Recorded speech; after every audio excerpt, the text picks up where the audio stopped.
नमस्कार विद्यार्थी मित्रांनो, आज तारीख आहे 24 जुलै 2026 आणि आज आपण पाहणार आहोत आपल्या अभ्यासाच्या दृष्टिकोनातून महत्त्वाच्या असणाऱ्या चालू घडामोडी। तत्पूर्वी तलाठी भरतीची जाहिरात आपल्याला कळालेली आहे, यासाठी संगम बॅच घेऊन आलेला आहे। 75 दिवसात 100% तयारी करून घेणार आहोत आम्ही।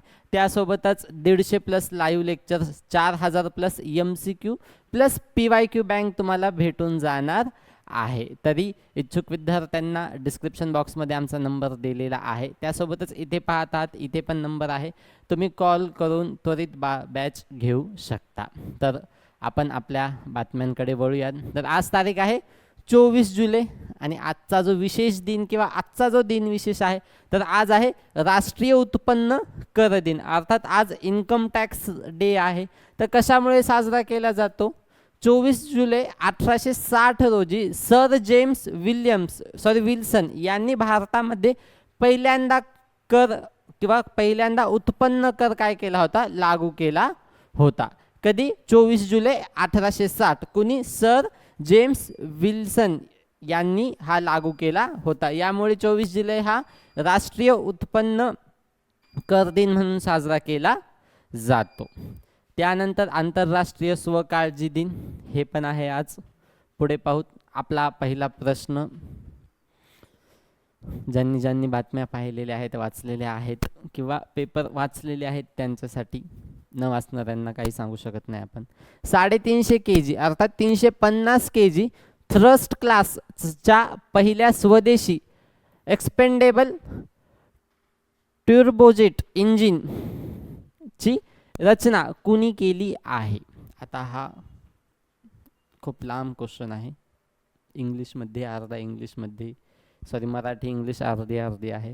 तर त्याचे ऑप्शन्स आहेत GTRE, gas turbine research establishment DRDO, त्यानंतर HAL हिंदुस्तान एरोनॉटिक्स लिमिटेड, त्यानंतर ADE एरोनॉटिकल डेव्हलपमेंट इस्टॅब्लिशमेंट आणि नंतर ISRO Indian space research organisation. कुणी केलेली आहे याची रचना? लक्ष ऑनलाईन वाले, ऑफलाईन वाले येते का तुम्हाला? खाली काय पाहता? वरी पहा, पुढे पाहू। भारताची ऐतिहासिक कामगिरी, भारताने विकसित केले 350 किलो थ्रस्ट क्लासमध्ये पहिले स्वदेशी एक्सपेंडेबल टर्बोजेट इंजिन। याचा विकासक कोण आहे? DRDO चे GTRE। आपलं पहिलं उत्तर बरोबर आहे की जे 350 kg थ्रस्टचं जे इंजिन आहे, टर्बोजेट इंजिन आहे, हे कुणी तयार केलेलं आहे? तर हे GTRE अर्थात gas turbine research establishment DRDO यांनी केलेली आहे। पुढे काय सांगितले? गॅस टर्बाइन रिसर्च इस्टॅब्लिशमेंट यांच्याकडून याची काय केलेली आहे? निर्मिती करण्यात आलेली आहे। भारतीय संरक्षण तंत्रज्ञानातला काय हा मोठी प्रगती आहे किंवा मोठा पाऊल सांगितलेला आहे। तर बातमी काय आपली की भारताने 350 किलो थ्रस्ट क्लासमध्ये पहिले स्वदेशी एक्सपेंडेबल टर्बोजेट इंजिन विकसित केलेले आहे। महत्त्वाचं आहे कारण हे पहिलं आहे। कशामुळे आहे? पहिलं आहे। भारताने 350 किलो थ्रस्ट क्लासमध्ये आपले पहिले स्वदेशी एक्सपेंडेबल टर्बोजेट इंजिन विकसित केले असून हे इंजिन संरक्षण संशोधन आणि विकास संस्थेच्या गॅस टर्बाइन रिसर्च एस्टॅब्लिशमेंट अर्थात GTRE द्वारे विकसित करण्यात आलेले आहे। लिहून घ्या, ऑनलाईन वाले स्क्रीनशॉट काढून घ्या, नोट्स भेटून जातील। तर काय आहे? जो 350 किलोचा थ्रस्ट क्लासमध्ये पहिलं जे स्वदेशी expendable turbojet engine, turbojet engine जे आहे हे कुणी विकसित केलेलं आहे? तर हे DRDOच्या GTRE अर्थात, तर काय आहे याचा अर्थ? तर गॅस टर्बाइन रिसर्च इस्टॅब्लिशमेंट यांच्याकडून काय करण्यात आलेलं आहे? याची निर्मिती करण्यात आलेली आहे। संरक्षण मंत्रालयाने सांगितले की DRDOच्या डिझाईनवर आधारित एवढ्या गुंतागुंतीच्या प्रणालीचा विकास भारतीय संरक्षण उद्योगाची वाढती तांत्रिक क्षमता दर्शवतो। मंत्रालयाने पुढे नमूद केले की भारताच्या वैज्ञानिक आणि औद्योगिक दायांमध्ये हे एक ऐतिहासिक यश आहे. जेट इंजिन तंत्रज्ञान हे जगातील सर्वात अत्याधुनिक अभियांत्रिकी क्षेत्रांपैकी एक मानले जाते. तर मग मंत्रालयाने किंवा संरक्षण मंत्रालयाने काय सांगितलेले आहे की हे खूप गुंतागुंतीची प्रणाली जी भारतामध्ये विकसित करण्यात आलेली आहे, कोणाच्या माध्यमातून, DRDOच्या माध्यमातून किंवा DRDOच्या डिझाईनर आधारित अशी ही प्रणाली आहे. हे इंजिन बुधवारी आझाद इंजिनिअरिंगद्वारे यशस्वीरित्या तयार करून GTRE कडे सुपूर्द करण्यात आले आहे. तर मग हे इंजिन कोणी तयार केलेलं आहे? आझाद इंजिनिअरिंग.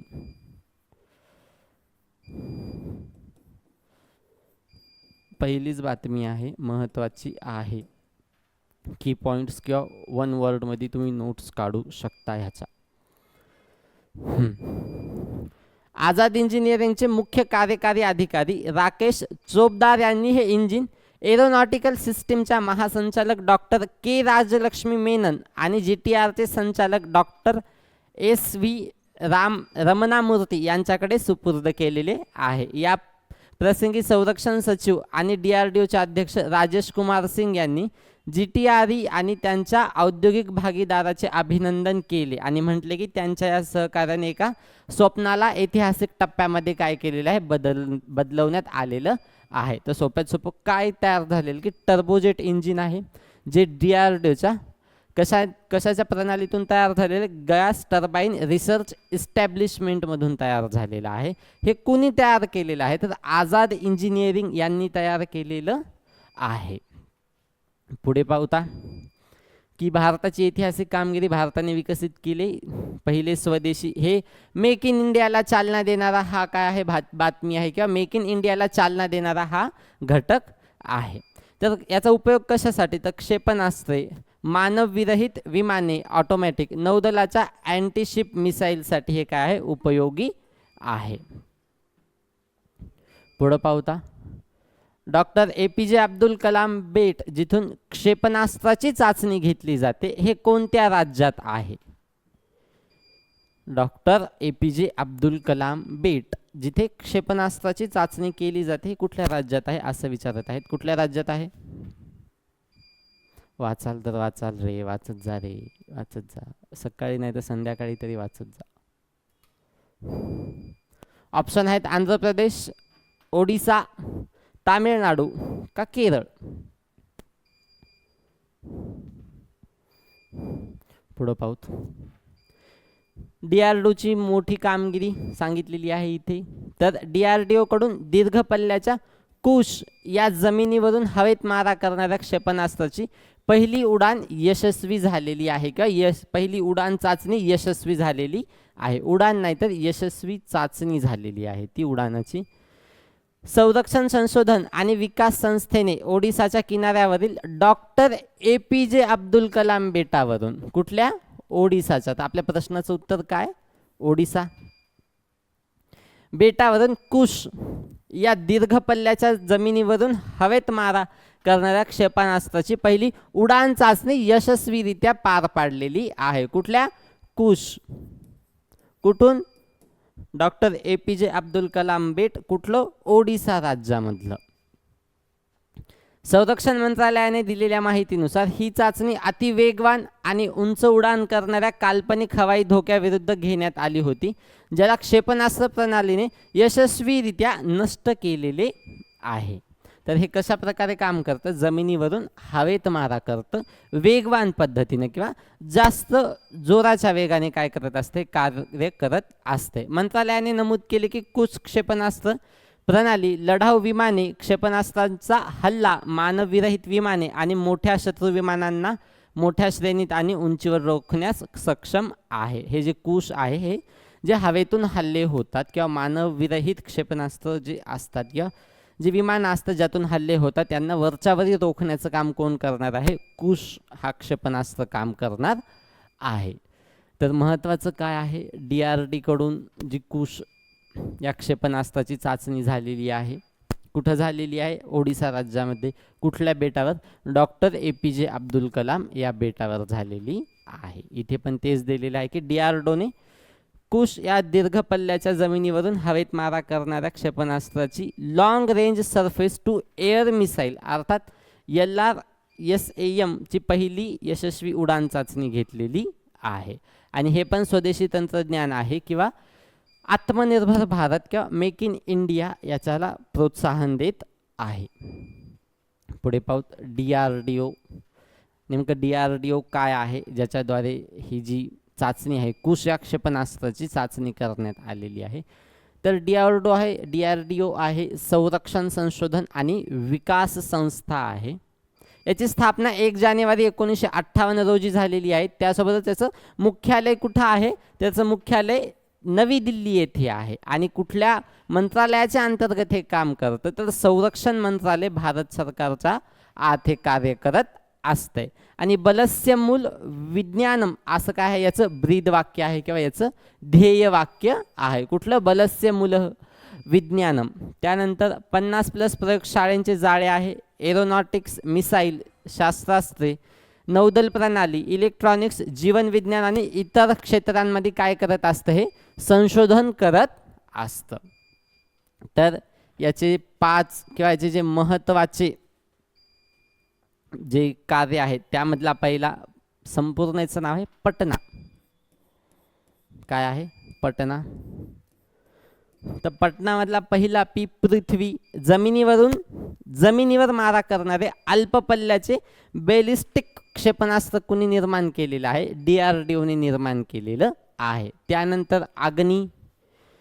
जमिनीवर मारा करणारे मध्यम ते लांब पल्ल्याचे बॅलिस्टिक क्षेपणास्त्र तयार केलेले आहे. त्यासोबत T अर्थात त्रिशूल, जमिनीवरून हवेत मारा करणारे अल्प पल्ल्याचे क्षेपणास्त्र. त्यासोबतच N अर्थात नाग, तिसऱ्या पिढीचे टँक विरोधी मार्गदर्शित क्षेपणास्त्र फायर अँड फॉरगेट अशा प्रकारचे त्यांनी तयार केलेले आहे. आणि त्यानंतर 5वं कुठलं आहे, आकाश, जे जमिनीवरून हवेत मारा करणारे मध्यम पल्ल्याचे काय आहे, क्षेपणास्त्र आहे. तर मग पृथ्वी काय आहे, अल्प पल्ल्याचे बॅलिस्टिक क्षेपणास्त्र. अग्नी काय आहे, मध्यम ते लांब पल्ल्याचे बॅलिस्टिक क्षेपणास्त्र. त्यानंतर त्रिशूल काय आहे, तर जमिनीवरून हवेत मारा करणारे हे काय अल्प पल्ल्याचे क्षेपणास्त्र आहे. नाग अर्थात N काय आहे, तर तिसऱ्या पिढीचे टँक विरोधी फायर अँड फॉरगेट असे क्षेपणास्त्र आहे. आणि A अर्थात आकाश, जे जमिनीवरून हवेत मारा करणारे मध्यम पल्ल्याचे काय आहे, क्षेपणास्त्र आहे. तर 1983 मध्ये IGMDP सुरू करण्यात आला, अर्थात एकात्मिक मार्गदर्शित क्षेपणास्त्र विकास कार्यक्रम, ज्याने भारताला क्षेपणास्त्र तंत्रज्ञानात कसं बनवलेलं आहे, स्वावलंबी बनवलेलं आहे. पुढे पाहू DRDOचे मुख्य प्रकल्प. यात पहिला आहे ब्रह्मोस. भारत आणि रशिया यांचा संयुक्त उपक्रम असलेला जगातील सर्वात वेगवान सुपरसोनिक क्रूज क्षेपणास्त्र आहे, महत्त्वाचं आहे. त्यानंतर LCA तेजस स्वदेशी बनावटीचे हलके लढाऊ विमान आहे.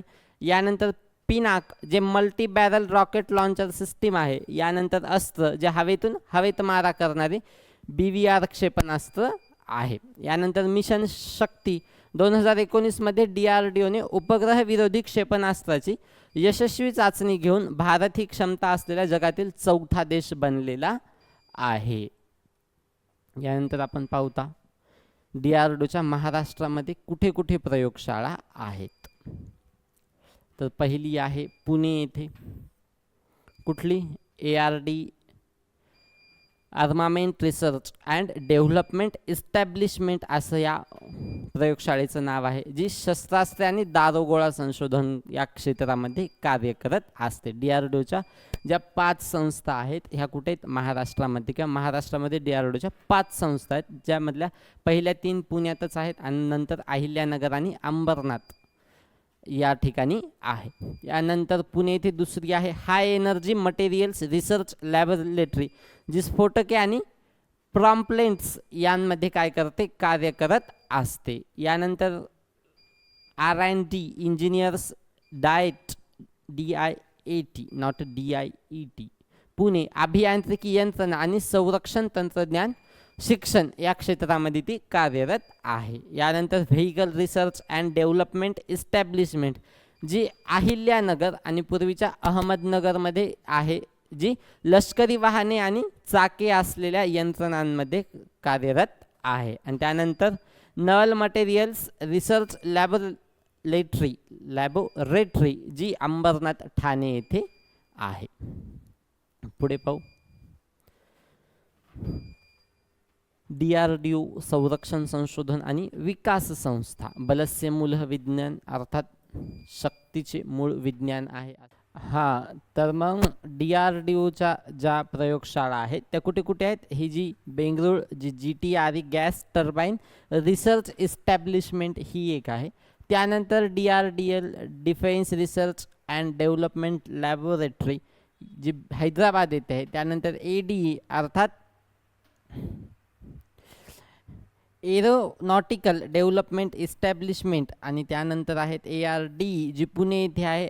Armament research and development establishment त्यानंतर तामिळनाडू आणि देहरादून येथे सुद्धा काय आहे याची लॅबोरेटरी का प्रयोगशाळा आहे. या पुढची बातमी आहे आपली. भारताच्या राष्ट्रपती द्रौपदी मुर्मू यांची रोमेनियाच्या अधिकृत दौऱ्यादरम्यान रोमेनियाचे जे राष्ट्रपती आहेत यांच्यासोबत करार झालेला आहे. तर कुठे? बुखारेस्ट येथे झालेला आहे. कुठं? बुखारेस्ट येथे झालेला आहे. हा बुखारेस्ट जो रोमेनियामध्ये आहे. बातमी आपली आहे की भारत आणि रोमेनिया दरम्यान विज्ञान, तंत्रज्ञान आणि शिक्षण तसेच क्रीडा या क्षेत्रात 3 करारांवर स्वाक्षऱ्या भारत आणि रोमेनियाने केलेल्या आहेत. कुठल्या कुठल्या? विज्ञान आणि तंत्रज्ञान, शिक्षण आणि क्रीडा या 3 क्षेत्रांमध्ये काय झालेलं आहे? भारत आणि रोमेनियाचा करार झालेला आहे.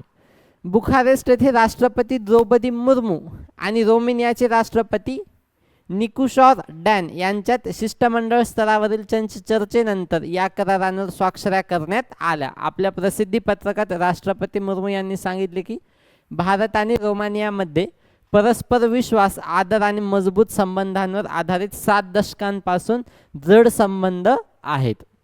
भारत आणि रोमेनिया भागीदारी वेळोवेळी मजबूत झाली आहे आणि आता अधिक महत्त्वाकांक्षांनी उद्दिष्टे व मजबूत सहकार्यासह एका नव्या टप्प्यात प्रवेश करत आहेत. म्हणजे की रोमेनिया आणि भारताचा जो करार झालेला आहे तो विज्ञान, तंत्रज्ञान सोबतच क्रीडा आणि शिक्षण या क्षेत्रांमध्ये झालेला आहे, जेणेकरून देशाची प्रगती किंवा उन्नती ही चांगल्या पद्धतीने होईल. हा करार कसा आहे? तर हा करार द्विपक्षीय करार आहे.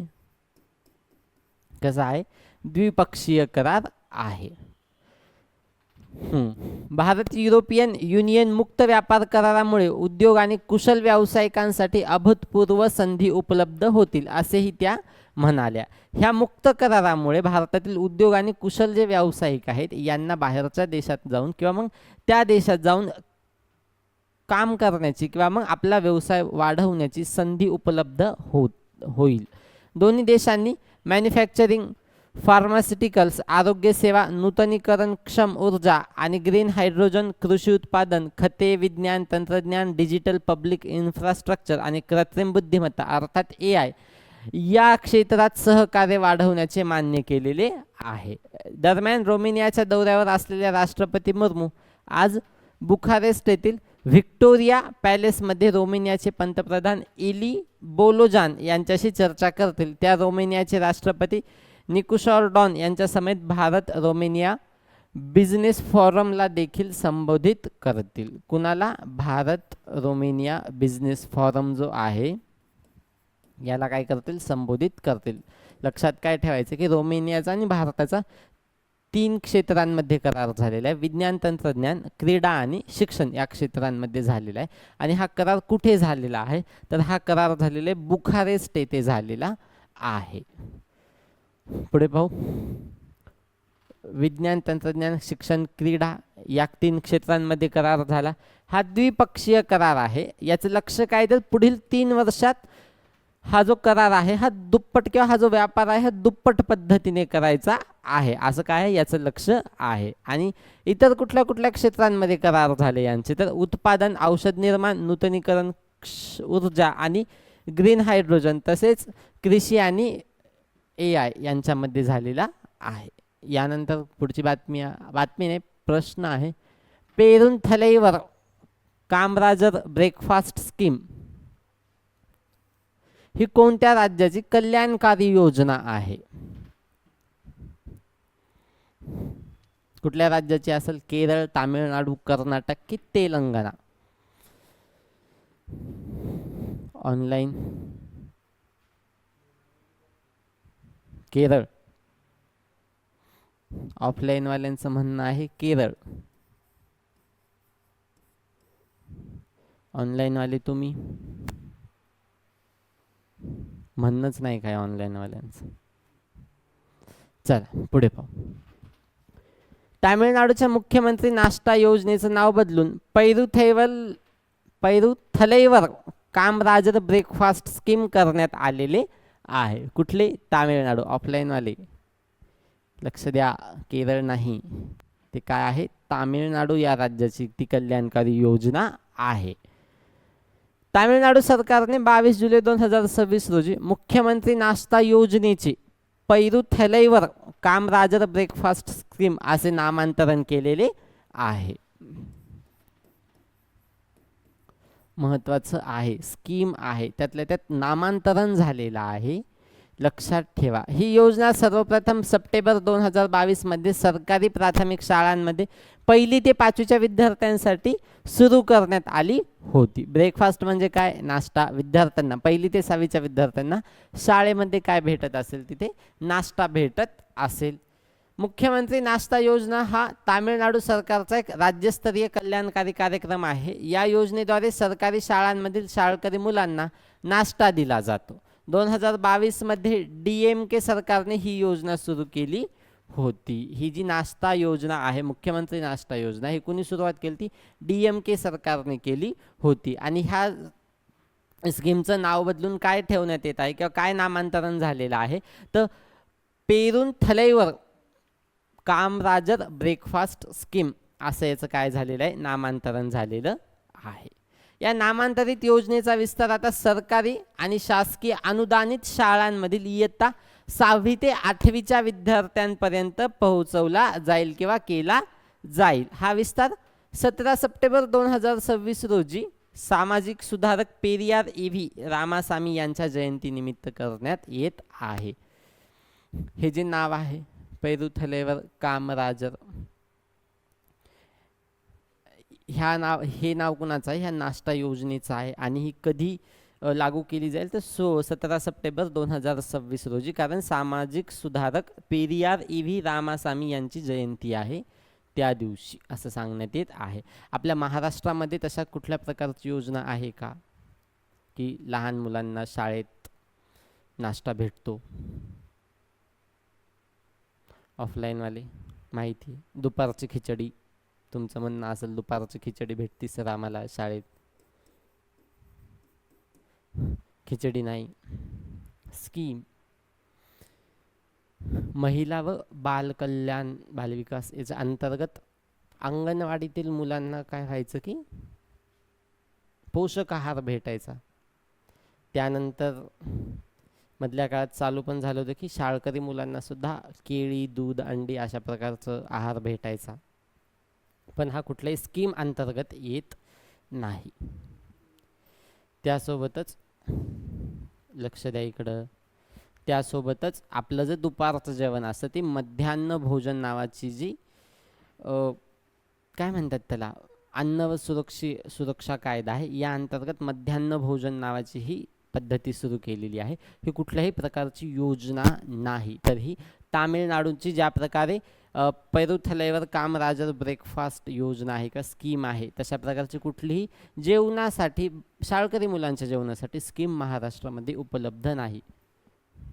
यानंतर पाहू राष्ट्रकुल खेळ 2026 कॉमनवेल्थ गेम्स 2026 चे आयोजन कोणत्या शहरात केले आहे? कुठल्या शहरात केले आहे?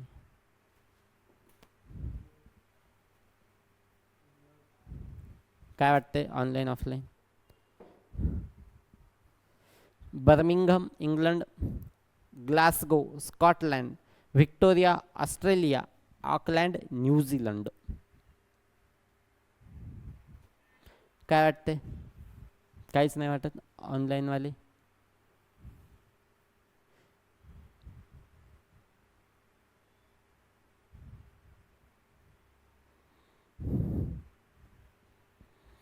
सांगा रे. पुढं पहा.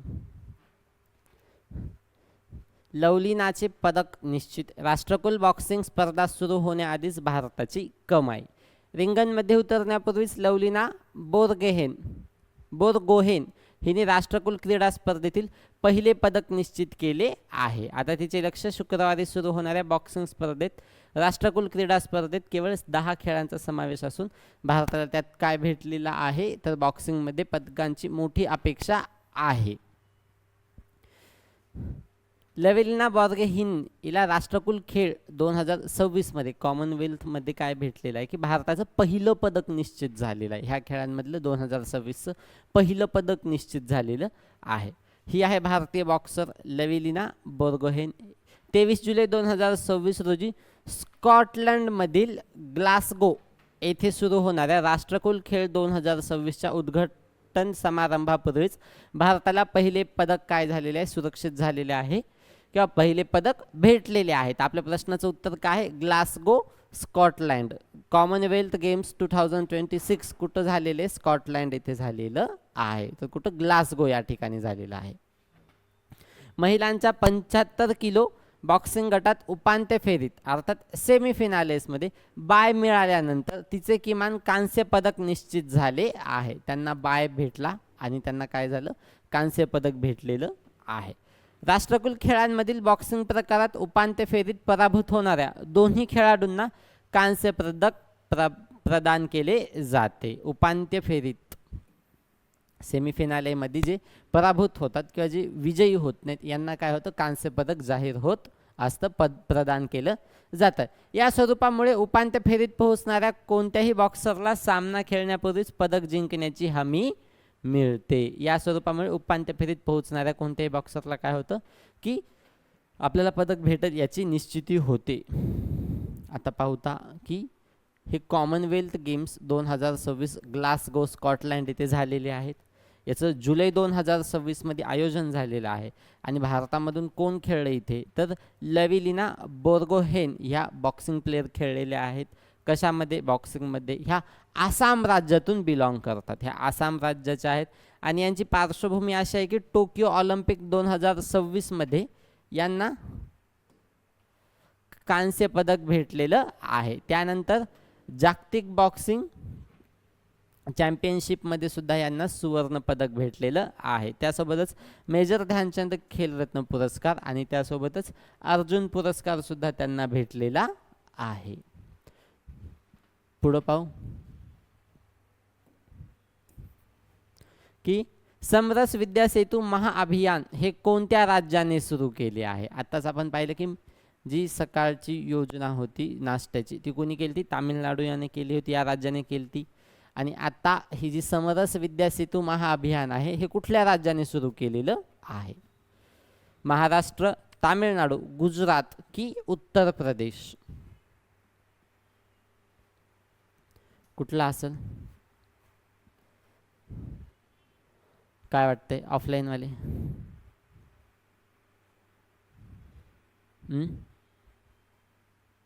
ऑनलाईन वाले तर आज काहीच सांगत नाहीत. ऑफलाईन वाले सांगतायत ते चुकीचं सांगतायत थोडं. पुढं पाहू. गुजरात सरकारची मोठी पहल समरस विद्या सेतू महाअभियान कुणाचं आहे? गुजरात या राज्याचं आहे. समरस महासेतू अभियान कुणी चालू केलेलं आहे? गुजरात या राज्याने सुरू केलेलं आहे. शाळा सोडल्यास 80,000 प्लस मुलांना इयत्ता 1ली ते 12वी मध्ये पुन्हा प्रवेश रिइनरोल मिळवून देण्याचं याचं काय आहे? उद्देश आहे. की जी शाळकरी मुलं असतील ज्यांनी कुठल्याही वैयक्तिक कारणांमुळे म्हणा किंवा मग नापास झाल्यामुळे म्हणा किंवा गॅप घेतला असेल तर त्या विद्यार्थ्यांना पुन्हा 1ली ते 12वी मध्ये काय भेटणार आहे? प्रवेश भेटणार आहे. कुठल्या? समरस विद्या सेतू या महाअभियानाच्या माध्यमातून. किती? 80,000पेक्षा अधिक विद्यार्थ्यांना. तर याची कार्यपद्धती कशी आहे की शाळा सोडल्याच्या मुलांची ओळख पटवणे, पालकांशी संपर्क करणे, त्यानंतर मार्गदर्शन करून त्यांना ब्रिज कोर्सेस चालवून नियमित वर्गात पुन्हा प्रवेश देणे, म्हणजे की घरोघरी जाऊन शिक्षणास बाबत काय करायचं आहे की महत्त्व सांगायचं आहे किंवा त्यांची जागरूकता करायची आहे, त्यांची काउन्सिलिंग करायची आणि मग त्यांना एक ब्रिज कोर्सेसच्या अंतर्गत रोज शाळेमध्ये नियमितपणे बोलवायचे आहे किंवा त्यांचं ॲडमिशन तिथे करायचं आहे. अशा प्रकारची योजना महाराष्ट्रात चालू शकते का किंवा नाही? पहिल्यांदा प्रश्न व्हायच्या आधीच नाही, कसं काय नाही? काहीतरी असं रिझन असेल किंवा हो तर मग का हो, म्हणजे नाही तर का नाही, हो तर का हो. होऊ शकते. आपण पाहतो की 12वी नंतर शिक्षणामध्ये गॅप पडला. महाराष्ट्राचं सांगतो मी, माझ्या तरी नजरे अंतर्गत येते ते. तर काय की गॅप पडला, विवाहित महिला आहे, गॅप पडलेला आहे. पुन्हा शिक्षणाची तिची जी इच्छा आहे ती जागरूक झालेली आहे. स्वतःला तिनं काय केलेलं आहे की अभिप्रेरित केलेलं आहे आणि ती 17 नंबरचा फॉर्म भरून शाळेत जाऊ शकते. तर अशा प्रकारची विशिष्ट अशी काही योजना महाराष्ट्रामध्ये नाही आहे आणि असली तरी त्याचा आपल्यापर्यंत पोहोच होऊ शकतो असंही काही नाही आहे. जसं की गुजरातने समरस विद्या सेतू महाअभियान चालू केलेलं आहे, जेणेकरून प्रत्येक घटकाला शिक्षण भेटलं पाहिजे किंवा प्रत्येक घटकाचा विद्यार्थी शिकला पाहिजे. कुठलंही कारण असो, वैयक्तिक कारण असो, कुठलं वेगळं इतर कारण असो, तांत्रिक कारण असो, अशा प्रत्येक कारणावर मात करून विद्यार्थ्यांना 80च्या आधी 80+ किंवा 80पेक्षा जास्त 80,000पेक्षा जास्त विद्यार्थ्यांना काय भेटेल? शिक्षण भेटेल.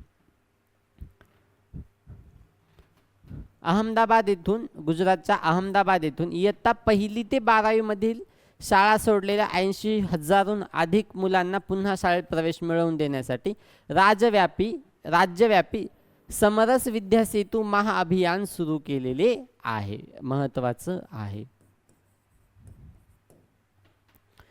हे अभियान शाळांमध्ये पुनर्रचित प्रवेश, मागोवा घेणे आणि विद्यार्थ्यांना शाळेत टिकवून ठेवण्याच्या उपायांद्वारे 0 ड्रॉप आउटचे घोषित ध्येय साध्य करणार आहे. म्हणजे त्यांचं जे ध्येय आहे 0 ड्रॉप आउट, म्हणजे की कुणीही ड्रॉप घेऊ नये किंवा ड्रॉप घेऊन शाळा सोडू नये असं काय त्यांचं म्हणणं आहे.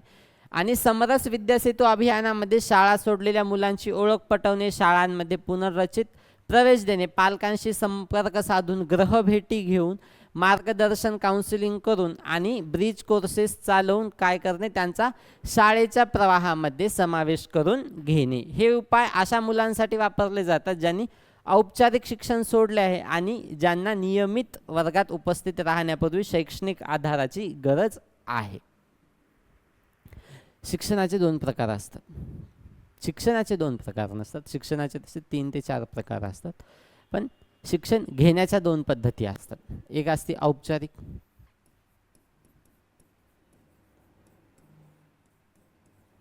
आणि दुसरी असते अनौपचारिक.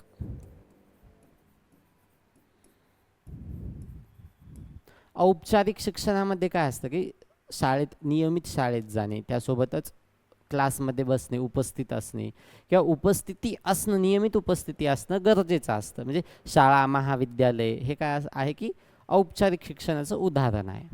अनौपचारिक शिक्षण म्हणजे काय तर मुक्त विद्यापीठे. आता आपण MPSC करत आहोत विद्यार्थी, तर MPSC करत असताना आपलं ॲडमिशन एका मुक्त विद्यापीठामध्ये आणि आपण काय करतो इकडे MPSCचा अभ्यास करतो. MPSC करायला तर खूप कधी उशीर होतो.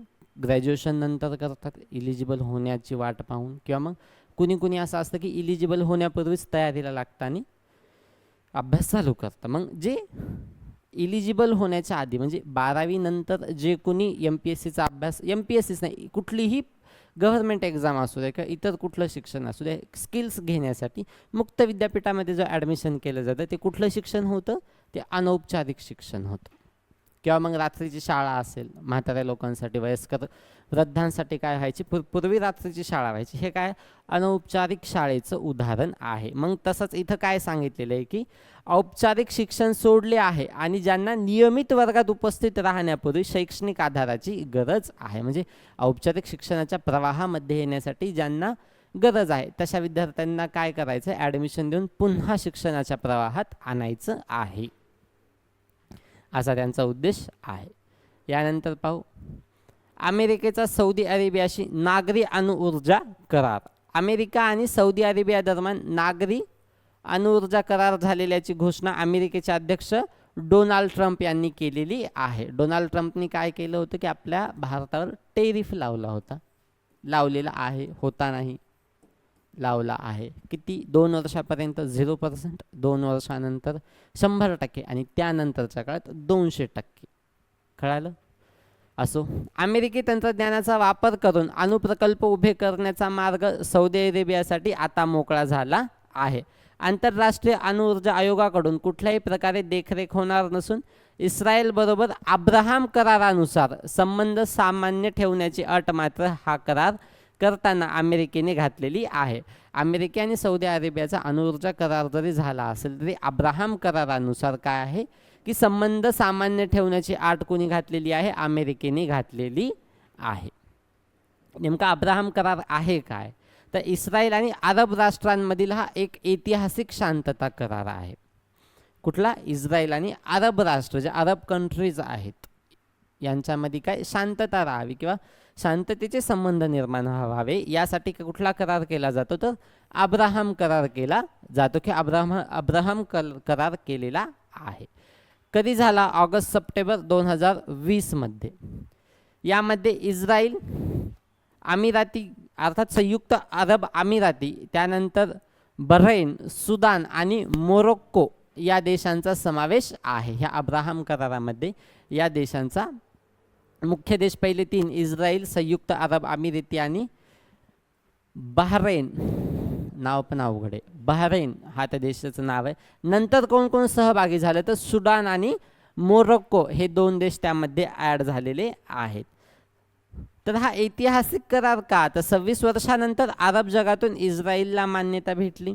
त्यानंतर 1979 नंतर केवळ इजिप्त आणि 1994 नंतर जॉर्डन सोडता इतर कोणताही देश पुढे आला नव्हता. अरब इस्रायल शत्रुत्वाचा इतिहास महत्त्वपूर्ण बदल आहे. म्हणजे शांततेचे संबंध राहावे, कुठल्याही प्रकारचा आखाती देश असो किंवा मग हे अरब कंट्रीज आहे यांच्यामध्ये कुठल्याही प्रकारचा वादविवाद होऊ नये यासाठी हा अब्राहम करार आहे, हा काय करत असतो? कार्य करत असतो. आणि आता अमेरिका आणि सौदी अरेबियाचा जो अणुऊर्जा करार झालेला आहे यासाठी सुद्धा अमेरिकेने अब्राहम कराराची काय केलेली आहे? आट घातलेली आहे. पुढे पाहू. हा इस्रायल आणि अरब राष्ट्रांमधील ऐतिहासिक शांतता करार आहे आणि ऑगस्ट-सप्टेंबर 2020 मध्ये हा करार झालेला आहे.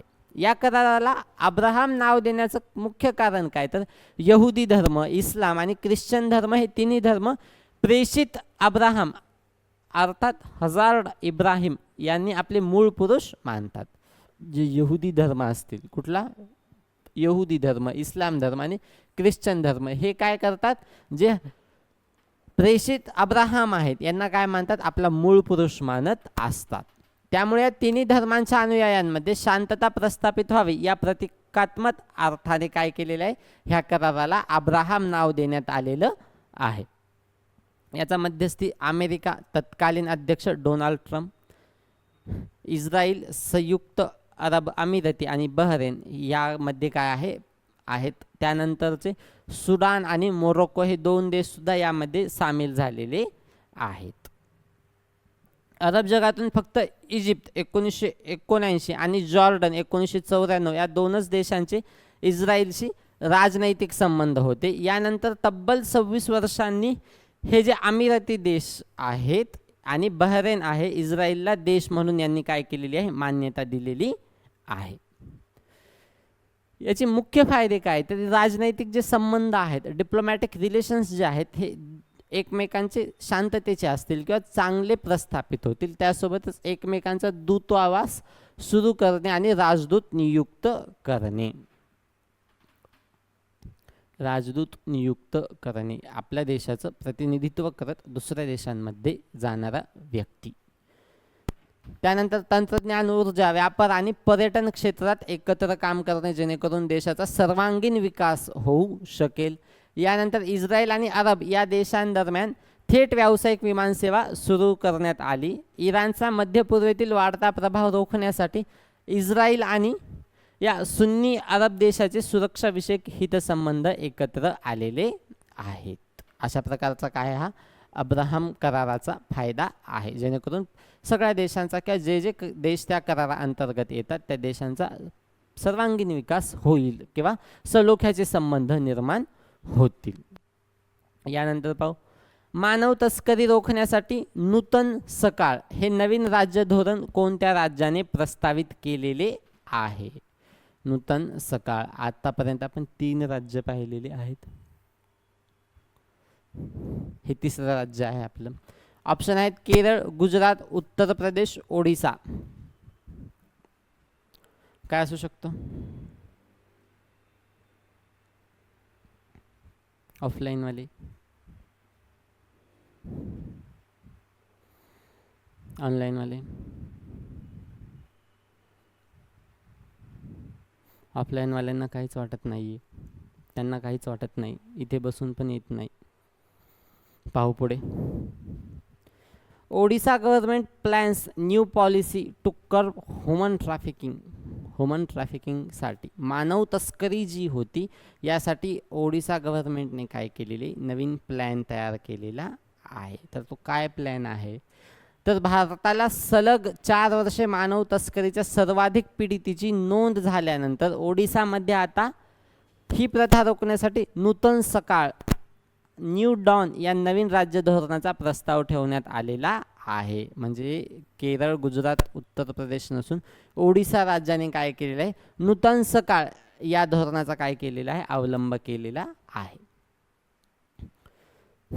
यामध्ये समुदाय आधारित प्रतिबंधापासून ते तस्करी नेटवर्कशी संबंधित मालमत्ता जप्त करण्यापर्यंतच्या उपायांचा समावेश आहे. महिला व बाल विकास विभागामार्फत तयार करण्यात आलेला या धोरणाचा मसुदा पोलीस महासंचालक आणि अतिरिक्त महासंचालक महिला व बाल शाखा यांच्यासह उच्च पोलीस अधिकाऱ्यांकडे अभिप्रायासाठी पाठवण्यात आलेला आहे.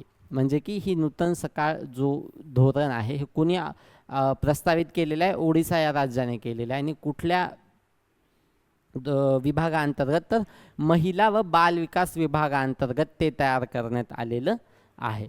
या राज्यात इतर राज्यातील आणि परदेशातील सर्वोत्तम पद्धतींचा स्वीकार करण्यात आलेला आहे. गुन्हे नोंदवही ब्युरोच्या आकडेवारीनुसार ओडिशातून तस्करी झालेल्या एकूण मानवांची संख्या 2021 मध्ये 1475, 22 मध्ये 1120, 23 मध्ये 1305 आणि 24 मध्ये 1039 इतकी होती. तर या काळात वार्षिक राष्ट्रीय सरासरी 6158 होती. म्हणजे की जी काही मानवी तस्करी होत आहे याला मध्यनजर ठेवून म्हणा की ही कमी करण्यासाठी, यावर प्रतिबंध घालण्यासाठी हे काय केलेलं आहे, नूतन सकाळ हे या धोरणाचा अवलंब केलेला आहे. तर हे नॅशनल क्राईम रेकॉर्ड्स ब्युरोविषयी थोडक्यात पाहू आपण. हा भारत सरकारचा गृह मंत्रालयाअंतर्गत काम करणारी एक महत्त्वाची केंद्रीय संस्था आहे. कुठल्या केंद्राच्या? गृह मंत्रालयाअंतर्गत काम करणारी काय आहे, ही एक संस्था आहे. गुन्ह्याची आकडेवारी गोळा करून संपूर्ण देशात किती गुन्हे झाले किंवा मग जसे की महिलांवरील अत्याचार असतील, सायबर गुन्हे असतील, चोरी असतील इत्यादींची आकडेवारी गोळा करून विश्लेषण करण्याचं काम कोणाचं असतं? ह्या नॅशनल क्राईम रेकॉर्ड्स ब्युरोचं असतं. यानंतर ही संस्था दरवर्षी अधिकृत अहवाल प्रसिद्ध करते. कुठला? क्राईम इन इंडिया, काय accidental deaths and suicide in India आणि प्रिजन स्टॅटिस्टिक्स इंडिया, अशा प्रकारचे हे 3 अहवाल ह्या NCRB कडून काय होत असतात, प्रसिद्ध होत असतात. यानंतर crime and criminal tracking network and सिस्टीमद्वारे भारतातील सर्व पोलीस ठाण्यांना डिजिटल नेटवर्कने जोडण्याचे काम ही संस्था पाहत असते, जेणेकरून गुन्हेगारांचा डेटा सर्व पोलिसांपर्यंत पोहोचू शकतो. कुठले डेटा असतो? जसं बोटांचा ठसा, आपण CID पाहिलेला आहे, लहानपण नाही आत्ता पाहतात काही जण CID. त्यामध्ये आपण पाहतो कशा प्रकारे ते चेक करतात लॅबोरेटरीमध्ये नेऊन डेड बॉडीला मग त्याच्याहून कशा प्रकारचे ते ठसे ठुसे उमटलेले काढतात आणि आरोपापर्यंत ते पोहोचत असतात. त्याची स्थापना 1986ला झाली. याचं मुख्यालय नवी दिल्ली येथे आहे आणि हे कुठल्या मंत्रालयाअंतर्गत काम करतं तर केंद्र सरकारच्या गृह मंत्रालयाअंतर्गत काम करणारी काय आहे ही संस्था आहे. तर आपल्या बातम्या इथेच संपलेल्या आहेत, झालेल्या आहेत ह्या. तरी सर्व बातम्या ह्या महत्त्वाच्या होत्या. त्यातल्या त्या 3 स्कीम आलेल्या आहेत किंवा 3 राज्यांनी नवीन धोरणे अवलंबलेली आहेत. हे सर्व लक्षात ठेवा. शॉर्ट नोट्स स्वतः काढत चला. सेल्फ नोट्स आणि सेल्फ स्टडी असणं महत्त्वाचं आहे. तरीही कुठल्याही प्रकारची अडचण आली तर डिस्क्रिप्शन बॉक्समध्ये आमचा नंबर दिलेला आहे. संगम तुमच्यासाठी नेहमी तत्परतेने उभे राहील. धन्यवाद.